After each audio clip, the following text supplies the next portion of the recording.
Thank you for joining us on the Magic Cool Bus with your hosts, Omar, Eric, and myself. Today, our lab rat is Jimmy Pise, a 15-year-old. Oh boy, just in case it's not that obvious, it's a boy or girl, because it kind of looks like a girl, but it's a boy. We start our journey with the drug itself, often wrapped in a cigarillo without tobacco, often called a blunt.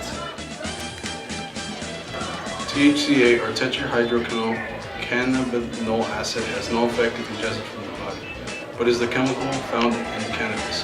However, when heat is applied to it by, say, a lighter, it then becomes THC, or tetrahydrocannabinol, which is thought to be the primary active chemical in cannabis. This is why cannabis is smoked. The THC-laced smoke begins its path into... Can I start over? No, you can't. The THC-laced smoke begins its path to intoxication by first passing through the trachea, guided by the epiglottis.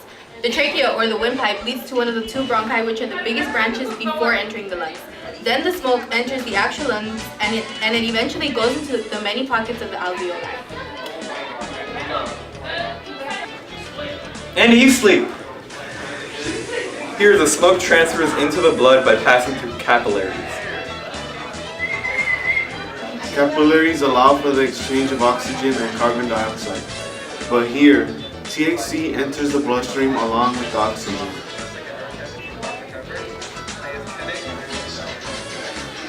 The THC now begins its path towards the brain. After the lungs, it goes outside through the pulmonary veins and into the heart, starting in the left atrium, then passing through the bicuspid valve into the left ventricle, and then finally through the aortic semilunar valves, and finally through the aorta, where it eventually leads to the brain through a complex set of blood vessels. Jimmy's heartbeat increases by about 20 to 50 beats more than the average amount.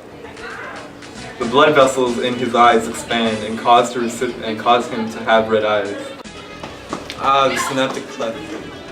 If you remember correctly, this is where chemicals are sent between neurons to send messages. If you understand how THC works at the microscopic level, you must first understand that there are inhibitory transmitters. These act like levees to a river in that they prevent the overflow of a certain neurotransmitter. And there are certain dopamine inhibitors. If these inhibitors bind to naturally occurring anandamide, they can no longer stop the flow of dopamine. THC mimics anandamide so that increased levels of dopamine are seen in the synaptic cleft. THC, however, does not break down as quickly as anandamide, so it lasts much longer in the body. Why'd you look at the steering wheel? Oh my god, we're heading right for the recap. We're heading right into the receptor!